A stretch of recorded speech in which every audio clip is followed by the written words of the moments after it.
And let's move to Latin America. Regarding Venezuela, your colleague Senator Scott recently said that Delcy Rodriguez is just like winning time to remain in power. Do you share his concern, and do you think that the U.S. should put more pressure on the regime to hold free and fair elections sooner? Absolutely. And listen, President Trump's going in and arresting Nicolas Maduro was an incredibly important moment in Venezuela, in the Western Hemisphere, and in the world. Nicolas Maduro was a communist dictator. He was illegitimate. He was a tyrant. He was also a major narco trafficker, and he is responsible for smuggling narcotics into the United States. He's responsible for the deaths of a great many Americans through those drugs. And so President Trump came in, arrested him. That was profoundly important. I think it is every bit as important that Venezuela now move to having free and fair elections. Delcy Rodriguez is also a communist. She was his vice president. She was as illegitimate as he was. And I think the people of Venezuela ought to choose who their leaders are.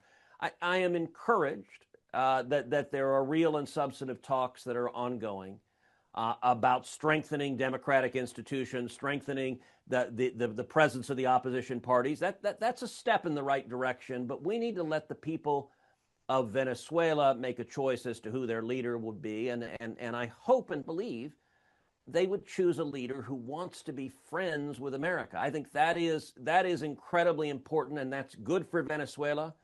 It's also good for America. I think the most important question regarding that is when will this election could happen?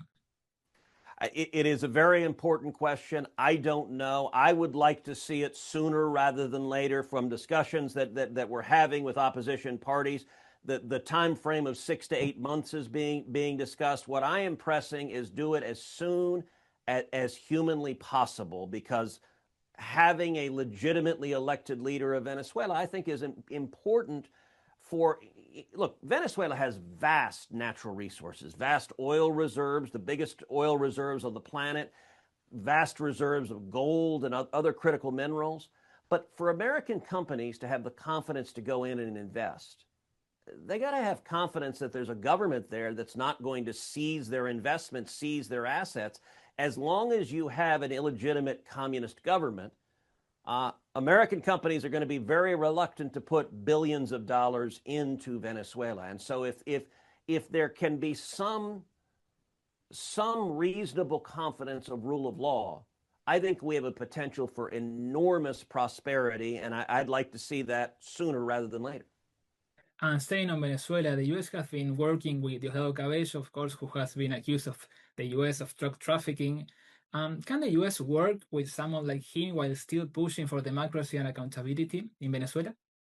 Look, I think it should be the people of Venezuela that decide their leadership. And President Trump went in and he did so. By the way, he gave Maduro the opportunity to flee and go into exile. And Maduro foolishly said no. And going in and arresting Maduro made America safer.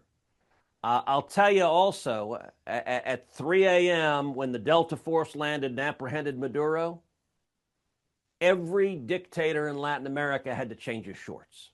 That's a demonstration of strong presidential leadership.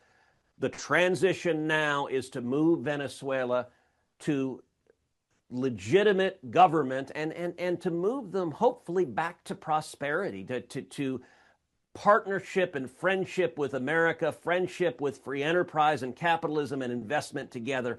I think there's enormous possibility. And by the way, I very much hope and pray that Cuba is next. And the potential for both of them to see communist regimes fall and to see freedom replace communism and dictatorship, that has already transformed the Western Hemisphere.